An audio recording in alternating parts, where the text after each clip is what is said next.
So guys, a team of United States lawyers are expressing shock over the way the Nigerian president Bola Ahmed Tinubu is trying to prevent the FBI from releasing his record. So look at this headline. It says, Tinubu's desperation to block release of his Chicago University record, abnormal, puzzling US lawyers. They said it's abnormal and it's puzzling, it's shocking that a sitting president does not want his record to be put out there for people to see. Also, a Nigerian lawyer in the person of Barrister Effiong has equally expressed worry the way the president is spending so much money in stopping the release of his document.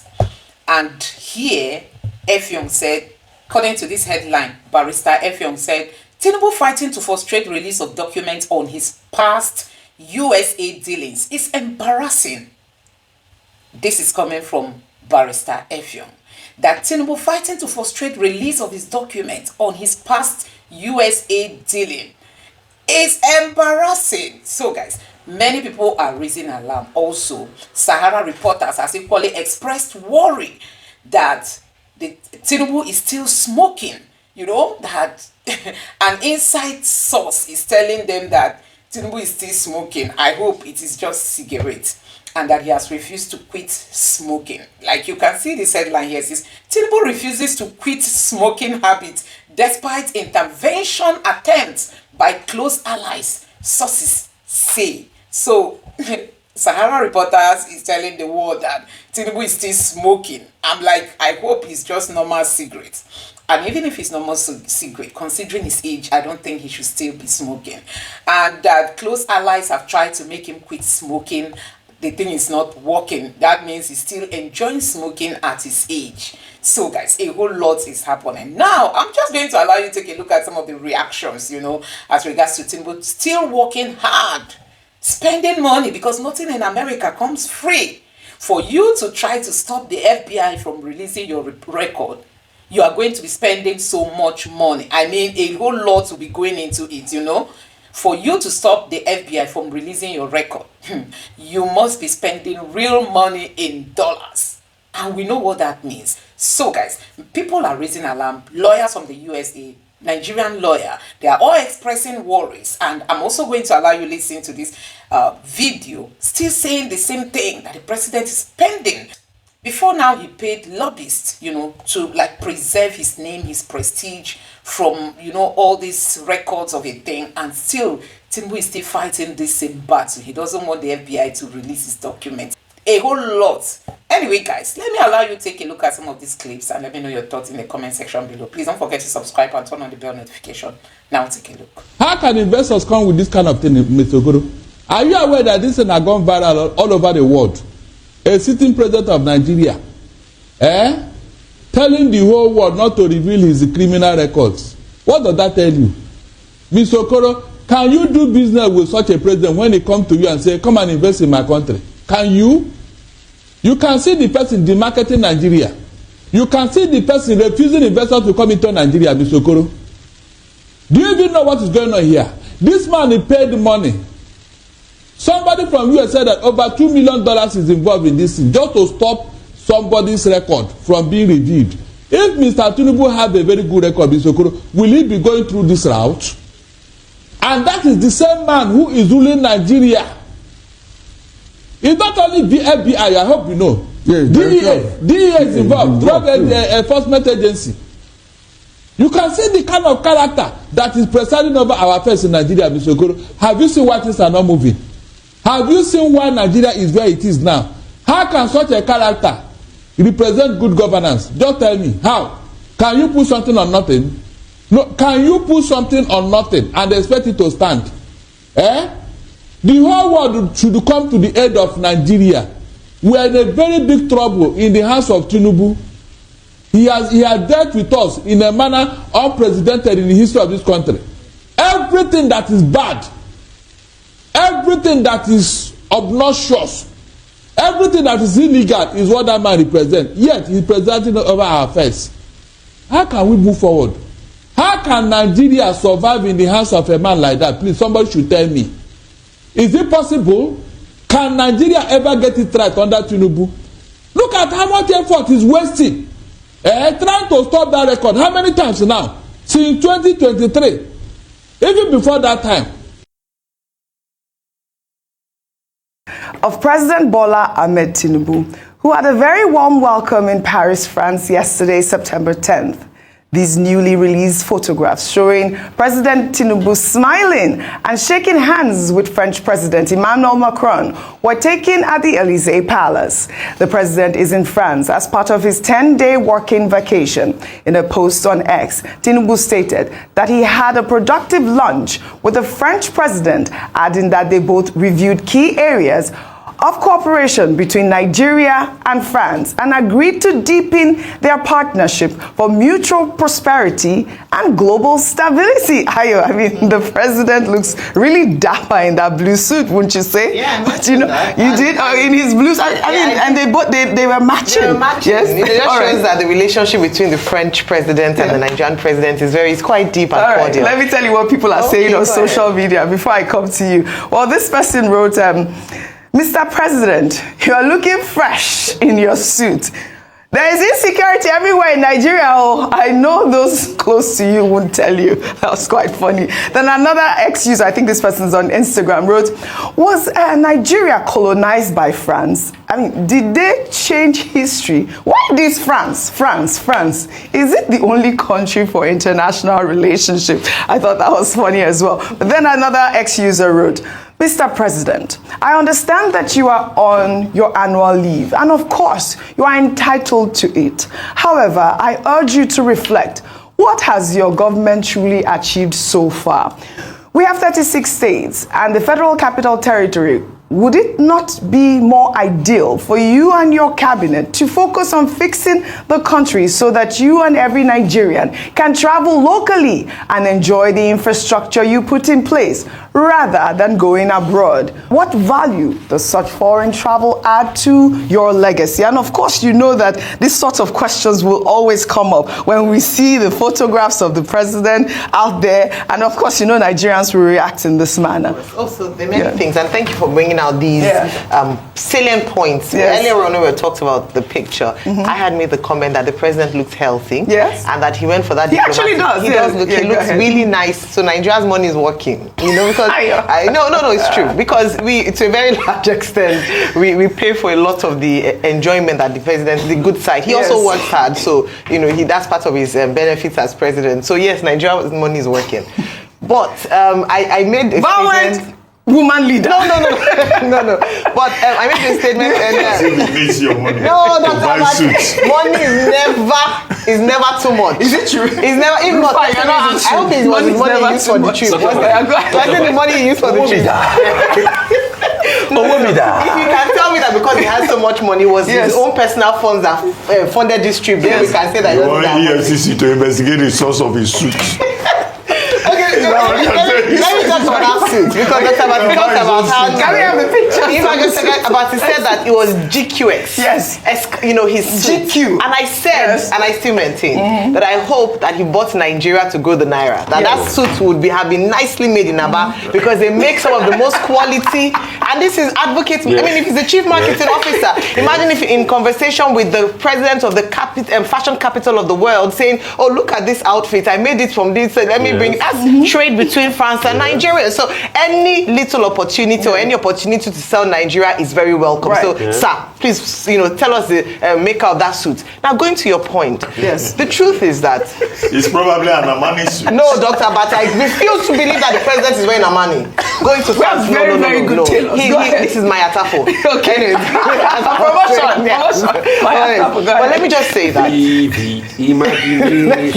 me finish. So what I was saying was that in those posts and those X posts and Instagram posts, oftentimes this is what we see. Our leaders, the look of our leaders do not reflect the look of the people. Now you might say, what is the power of a picture? Only yesterday we talked about Nepal and how this uprising and discontent started with pictures of luxurious lifestyle of politicians' kids, Nipo babies. And so when people go online, and we're talking about the power of social media, the people in rural areas who are suffering children who have access to a phone, we will look at their picture, open it and say that life is so difficult for me, yet my leaders are shining. They look like nothing is staining their white.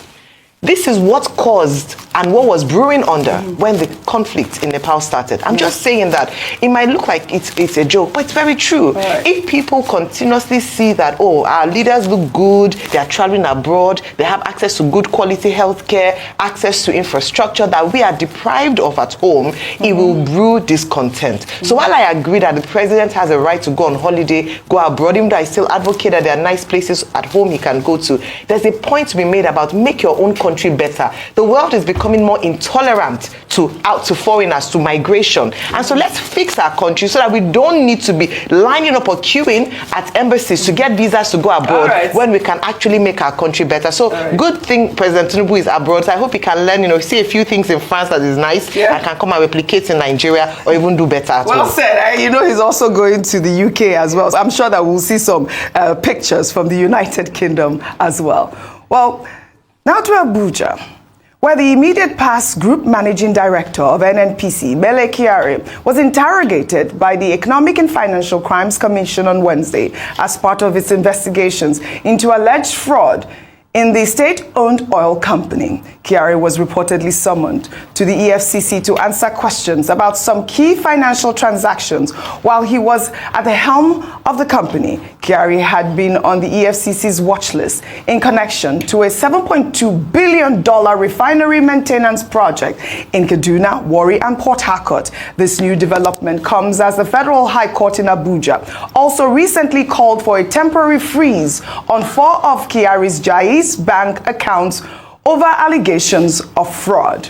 In the meantime, Paulinus Okoronkwo, a former general manager of the NNPC, has been found guilty in a United States court of transactional money laundering, tax evasion, and obstruction of justice. The charges stemmed from a $2.1 million bribe he received from a Chinese company, Adax Petroleum, which was intended to secure favorable drilling rights in Nigeria. Prosecutors revealed during the trial that the payment was disguised as consultancy fees and was funneled into Okoronkwo's law firm's trust account in Los Angeles.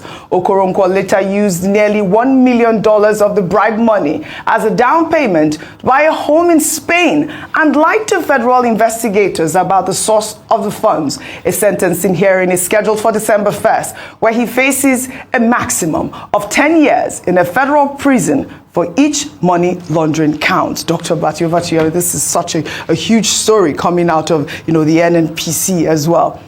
Okay, 2 things. When Mr. Mele Kyari left office and we were doing an assessment of his performance, we had made the point on this table that yes, while there are issues that people may raise, there are also, commendations in terms of what he has done. But Nigerians are very concerned about the opaqueness of NNPC Limited, NNPC before it. And Nigerians were saying they wanted Mr. Mele Kyari to offer an account, particularly on some of the transactions, particularly with regard to the refineries. Port Harcourt refinery that was technically completed. Nigerians say they want to know, how much did you spend? About frontier, they call it frontier exploration, in the Gongola Basin, the Chad Basin, and all of that. People said they wanted details, and so on and so forth. And at that time, he had left on vacation, and he made the point that he would submit himself, and that he was ready to be interrogated. And obviously, we were told now that he submitted himself, he reported at the EFCC headquarters, and the EFCC have also confirmed that, they've been interrogating him. So all of these, interrogations, I think to satisfy the curiosity of the Nigerians, of concerned Nigerians, it will be important to tell us what exactly happened. How far with this? Because many Nigerians are already going online now. They are saying, this is what they do. They will invite somebody, who has hired the public office. At the end of the day, you will not hear anything.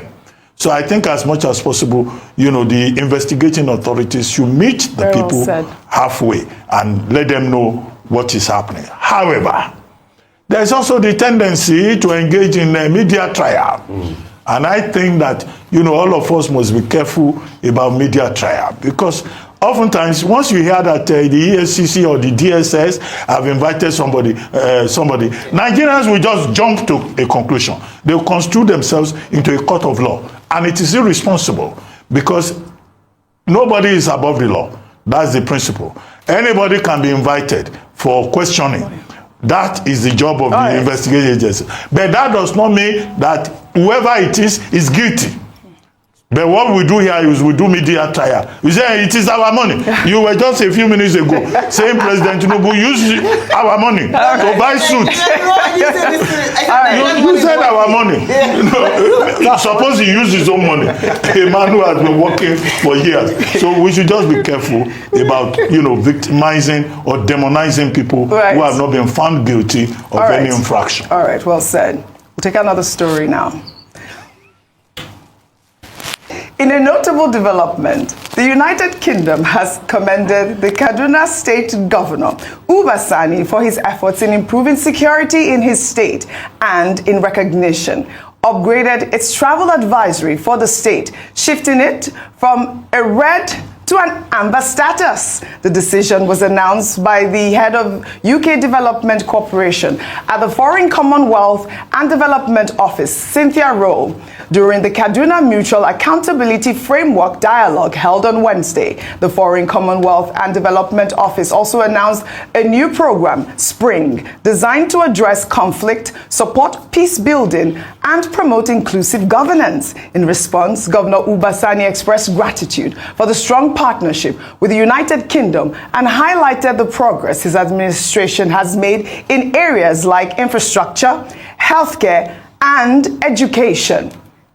The key achievements of the Kaduna State Mutual Accountability Frameworks include health sector improvements with expanded access to quality care, reduced maternal and child mortality rates, and enhanced responses to public health emergencies. On behalf of the government and people of Kaduna State, I wish to express my profound gratitude to the Foreign Commonwealth and Development Office, FCDO, for their support towards strengthening governance and enhancing development in Kaduna State. It is my hope that discussions at this strategic dialogue will be robust, result-oriented. I urge you to come up with actionable solutions that will strengthen our partnership, quicken the phase of governance, and advance the goals of a more prosperous, equitable, and resilient Kaduna State. This is such great news. Governor of Peace, we have held him here on Arise News. I mean, this upgrade in the travel advisory is a significant milestone for Kaduna State as it reflects the positive outcomes of the state's government security initiatives and reinforces international confidence in Kaduna's future. We also understand that the UK government is also collaborating with the Kaduna Investment Promotion Agency to boost economic growth and attract private sector investment. We'll say kudos to Governor Uba Sani. We'll take our good news report now, highlighting Enugu State for being recognized as a model green state, winning a 100 million naira award from the First Lady of Nigeria, Senator Oluremi Tinubu. The award came as she unveiled a new nationwide environmental initiative.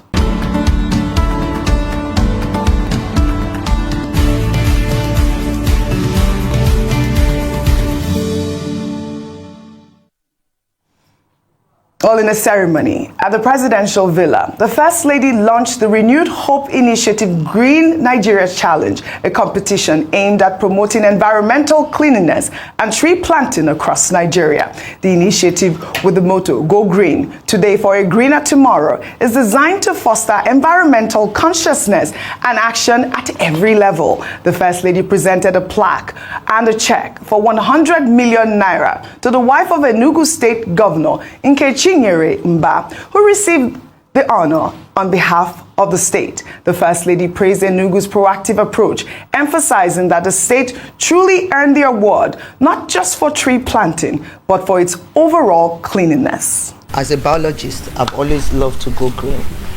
During the time my husband was governor of Lagos State, I used to go clean roads, unclog drains. I did a lot. I was young.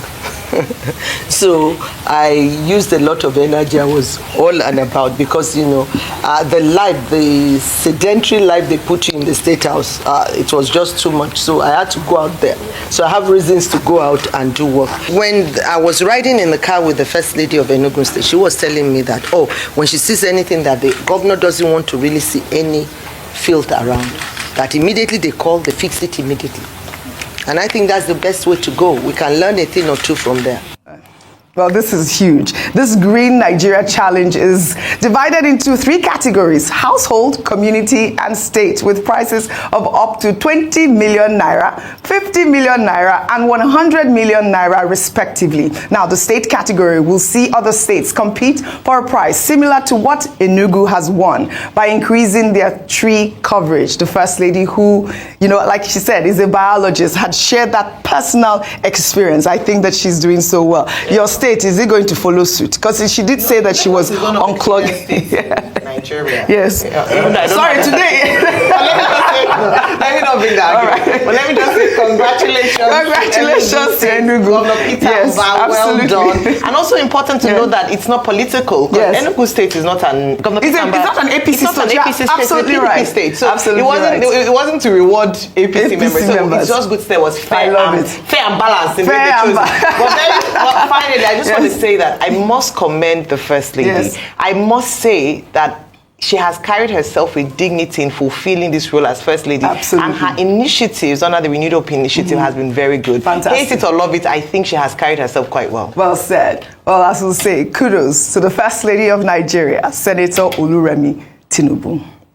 Now to our milestone. The National Assembly's decision to stand firm in its decision to reject Senator Natasha Akpoti-Uduaghan's plan to return to her legislative duties, stating that her 6-month suspension will stay in place until a Court of Appeal ruling. Well, according to Senate spokesman Yemi Adaramodu, this uncompromising position is based on the Senate's Standing Order 40, Clause 1, which asserts that matters in court should not be entertained. Adaramodu stressed that this is a constitutional rule that upholds institutional integrity, even if the public misinterprets it as a parliament being a banana republic. The Senate also warned the media against sensationalism, urging journalists to resist partisan pressure and promote responsible reporting. Dr. Bati, I'll take some tweets and I'll come to you because I have a few questions regarding this stance by the Senate. Now, Sola wrote, this is beyond belief. You cannot use the pendency of the judicial process to extend the punishment you have imposed. So a man appeals a 6-year jail sentence, and after completing his term, he has to remain in prison because his appeal has not been heard? Surely there are lawyers in the National Assembly.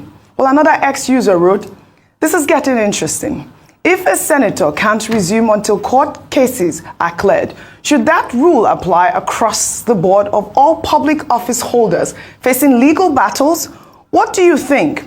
Fair standard or selective application?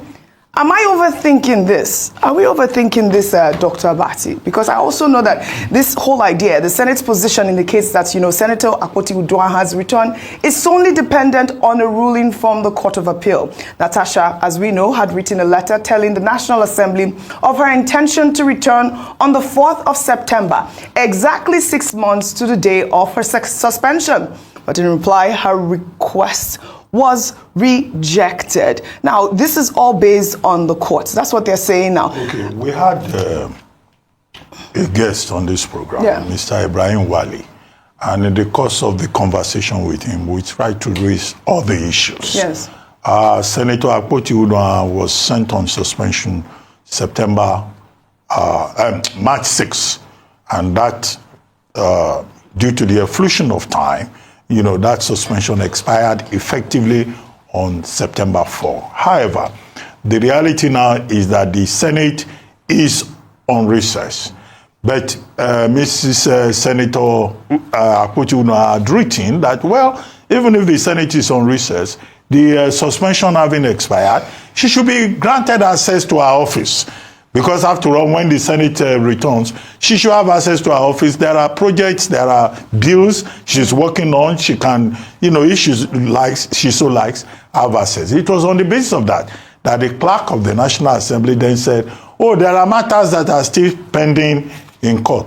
Well, I don't think that the clerk of the National Assembly has the authority to determine who comes back to the National Assembly or not. And that is why the leadership of the National Assembly should quickly look into this matter and take a decision. However, if they are going to go by what the clerk of the National Assembly has said, that there are cases at the level of appeal in court, and that those cases to go over them will amount to contempt of court, that it will be subjudicial, because you will need the courts to take a decision one way or the other. Now, if you look at that, it looks like the case can go on forever. Yes, yeah. And that was why I referred to the point made by Justice Binta Nyako when she was looking at this same matter. When she said that, look, if you suspend somebody for over 180 days, which is the total number of time that, a Senate sits in a year, they're high about the people that she's representing.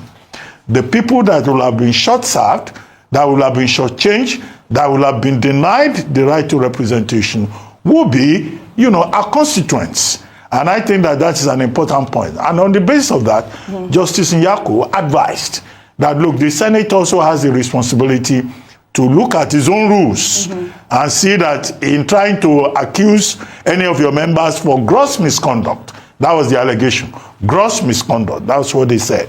You don't then deny the people who have their representatives in power. I think the leadership of the Senate should look at all of this and see how we can move beyond this particular matter, because it's embarrassing. It is quite not embarrassing. Just to ordinary people, but also within the committee of parliamentarians. Yeah. There's something they call the International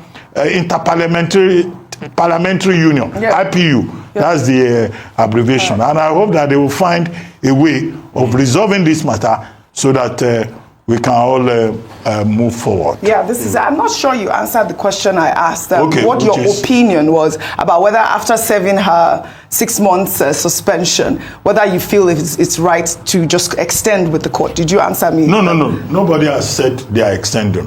No, it appears what so. What the clerk said is that there are matters in court. Yeah. But I also said that... No, it's because she can't resume. That's what I'm asking. The clerk is not the final authority. Yeah. And two, I said the Senate at the moment is on recess. They are not coming back until September 23. Now, they have the window to look at this matter. Maybe when they come back on September 23, it's a matter that they can discharge, because we don't need this distraction. All right, well actually said. All right. Well, we'll follow up on the story, I think, by the 23rd. Yeah. All right. Well, let's now take a story from Lagos, where we have an update to the story of why crowds from Oworoshoki protested the sudden destruction of buildings in their community on the 3rd Mainland Bridge. In a new statement, the Lagos State Commissioner for Information and Strategy, Gbenga Omotosho, revealed that the Lagos State government engaged with residents of Oworoshoki multiple times over the past 3 years, providing ample notice for them to regularize their building papers before the homes were ultimately demolished.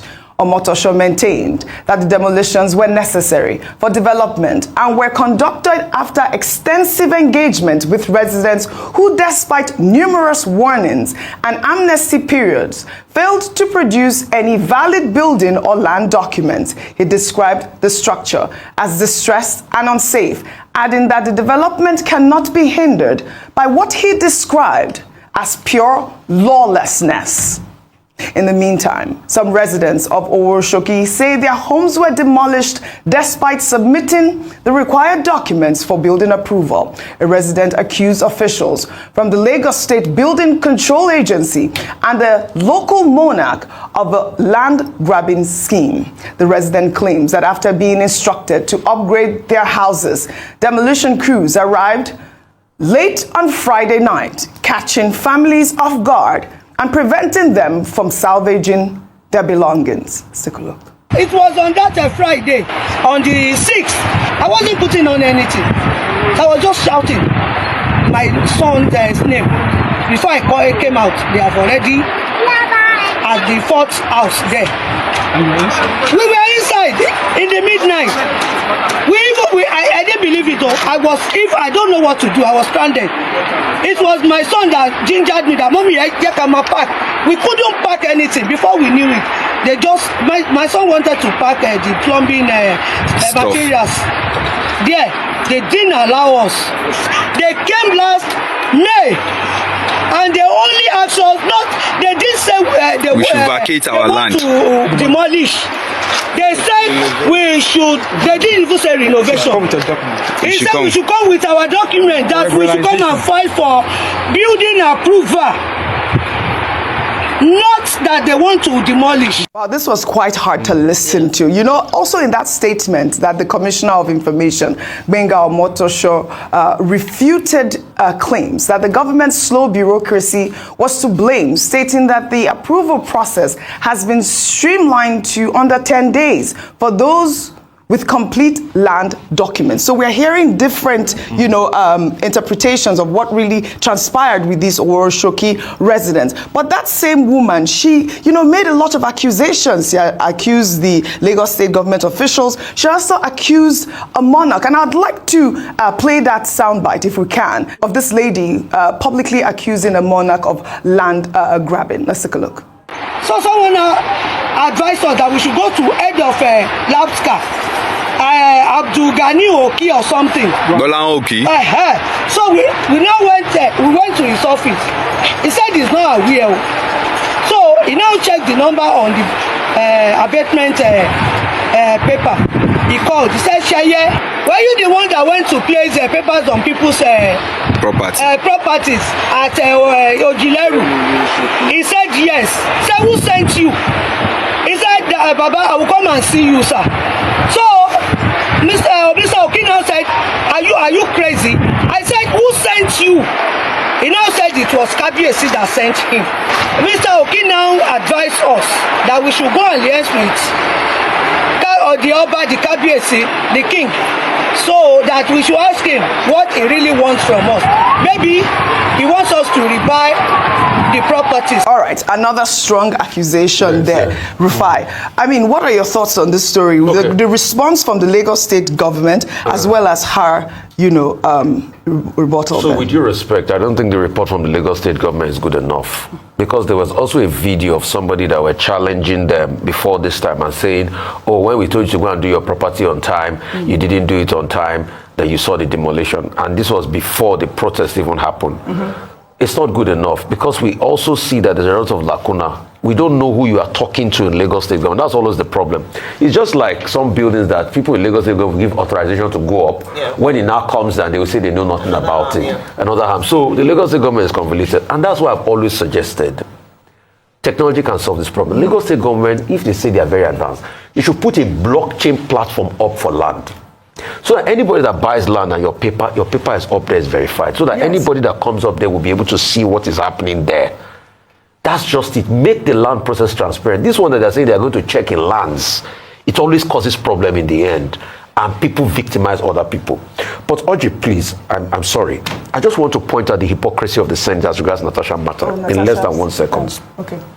The Senate is now claiming that the case is in court, so Natasha should not return because the case is in court, right?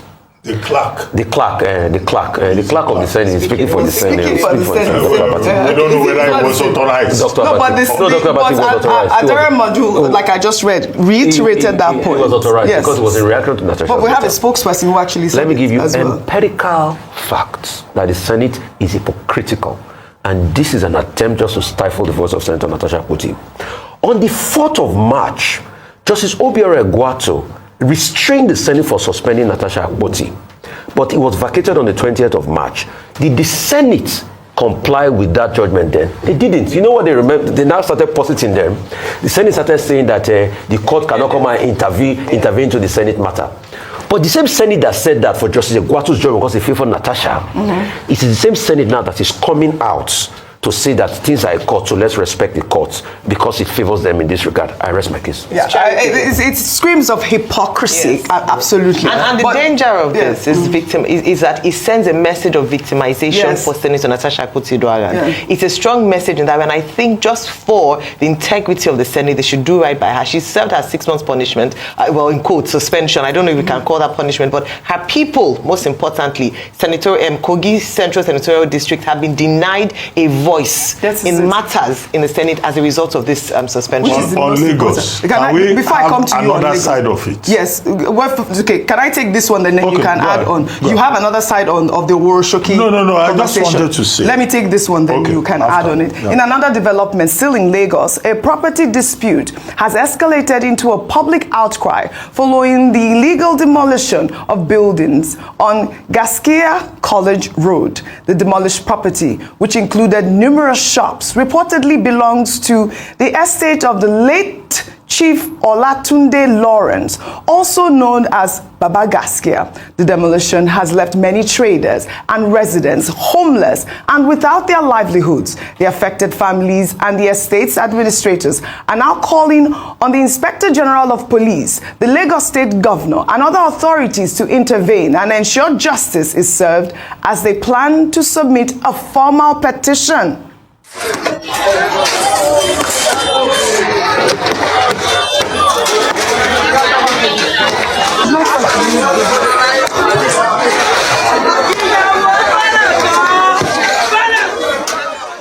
There you have it, another demolition. The estate's administrators allege that the demolition was carried out by land grabbers and officials from the Lagos Fiscal Planning and Urban Development Department, despite a recent court order that nullified the sale of the properties. The administrators claim that the demolition was approved by Commissioner Mr. Olamide Olayinka, and that's a report that I received as well. I'm putting it out there also for the Lagos State government to respond to. Livelihoods, people's homes have been demolished. Dr. Abati, you said you had another side. Okay. The last time you brought the Woroshoki subject, when the residents blocked the third mainland bridge, we made the point that the Lagos State government, whatever they do, while trying to enforce the law, should have a human face. Yes. Now, I think in response to that, both the Commissioner for Information and Chief Bola Oki, who is the PAMSEC in the Office of Urban Development in Lagos, have made it clear that one, in fact, I think Chief Oki was on television, another station, saying that, look, did they give notice to the people along the coastal line of Woroshoki? He said they did. Did they ask them to bring their building approvals? He said they did. They didn't come up with their building approvals. Did they meet with the community leaders? He said they did. And they made it clear to them that you don't have approval, you don't want to correct the situation. And even these buildings, they are illegal structures, shanties. They are mostly shanties along that coastline. And that within the building approval rules of Lagos State, that cannot stand. In fact, what I even found instructive there is that the Chief Oki was making the point that the next stop will be Makoko, which is also the coastal line, and that they have told the people of Makoko that all these illegal shanties will be removed. Now, I was concerned because that Makoko, you have seen the World Bank going there, you have seen NGOs going there, trying to support the people, you know, to see how they can be helped. So we go back to the residual point that the state government should just make sure that there is a human face in this regard. If these are shanties, they are illegal structures, what effort is the same Lagos State government making to help the people, to relocate them? These are the questions. If you look at Chief Gasikia's also properties that they are destroying, okay, they will look like shanties, some of them will not look like shanties, but the thing is to help the people. The livelihoods of traders. Just to make sure people that living in their homes. Come on, really. So that you don't just punish people, you know, for violating the law. The law must have a human face. I like that. Because the law is made for human beings. Yes, I like not that. for bureaucracy. Well said. We will continue to follow up on these stories. Well, let's now highlight these photographs.